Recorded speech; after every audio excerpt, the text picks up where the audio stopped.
Shalom, selamat pagi saudara-saudaraku. Selamat mensyukuri anugerah Tuhan di hari ini. Marilah berdoa untuk mendengarkan sabdanya. Terima kasih Tuhan atas kehidupan di hari ini. Kami merindukan sapaan lembut Tuhan melalui firman-Mu. Biarkanlah Tuhan berkuasa dalam kehidupan kami, sehingga sungguh firman-Mu boleh kami pahami, dan dalam pertolongan Tuhan kami dimampukan melakukannya. Di dalam nama Tuhan Yesus kami berdoa. Amin. Kisah Para Rasul pasal 8 ayat 21-24. Firman Tuhan demikian. Tidak ada bagian atau hakmu dalam perkara ini, sebab hatimu tidak lurus di hadapan Allah.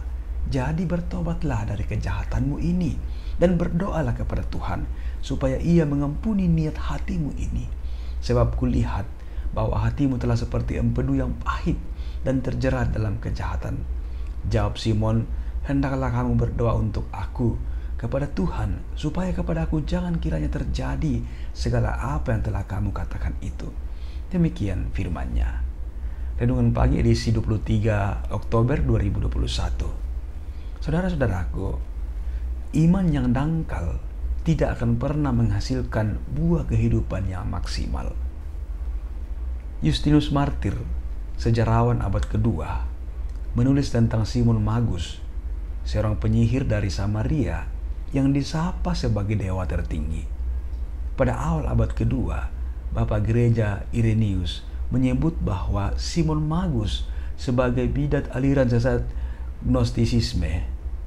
Menurut Hippolytus, pemimpin gereja abad ketiga, dalam salah satu risalah Gnostisisme, Simon Magus mengizinkan orang menguburnya hidup-hidup, sebab ia berjanji akan bangkit pada hari ketiga seperti Kristus. Saudara-saudara, dalam konteks bacaan kita, ketika Filipus memberitakan Injil di Samaria, tukang sihir bernama Simon menyatakan diri percaya dan meminta dia dibaptiskan. Bisa dibaca di ayat 13. Namun belakangan, ketika berjumpa dengan Petrus dan Yohanes, kedapatanlah bahwa imannya sangatlah dangkal. Hatinya tetap dipenuhi kehausan untuk dipuja dan dianggap orang penting. Bisa dibaca di ayat 19. Ia tidak memahami arti karunia Allah. Ayat 20. Saudara-saudaraku, kedangkalan iman itu sangat berbahaya. Mudah tergelincir di dalam ketersesatan. Saudara-saudaraku yang dikasihi Tuhan, sekarang ini segalanya mudah ditiru dan dipalsukan. Jika kita tidak waspada, kita sangat mudah tertipu.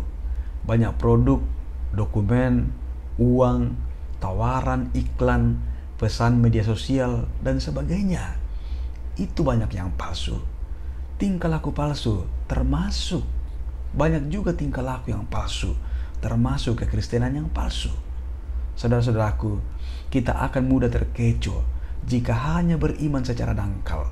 Sebaliknya, tidak semudah itu untuk menipu orang yang tahu betul alias akrab dengan yang asli. Pengikut Kristus yang akrab dengan Alkitab dan imannya berakar dalam pondasi ajaran Kristen yang sehat, pastilah lebih peka mengenali tanda-tanda kepalsuan itu. Dan jika tanda-tanda kepalsuan itu dikenali, ia tidak akan mau melakukannya.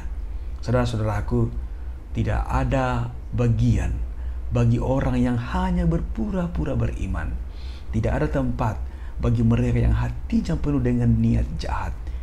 Tidak akan ada bagian atau hak bagi mereka yang terus hatinya tidak lurus kepada Tuhan.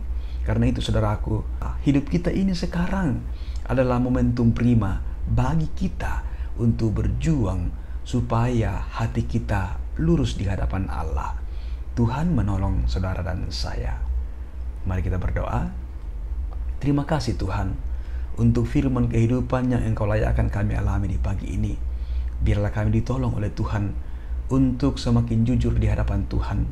Tidak menjadi orang-orang yang hanya berpura-pura beriman, tapi kami sebenarnya masih selalu merancangkan kejahatan dalam kehidupan kami. Hati kami terjerat oleh berbagai kejahatan. Karena itu, ya Tuhan, biarlah firman-Mu pagi ini membukakan mata hati kami, bahwa iman yang tidak jujur adalah cara hidup orang yang tidak lurus hatinya di hadapan Tuhan. Dan itu tidak akan ada tempatnya di hadapan Tuhan. Terima kasih Tuhan untuk firman kehidupan di pagi hari ini. Biarlah kami terus berjalan bersama dengan Yesus yang adalah pemilik kehidupan kami ini.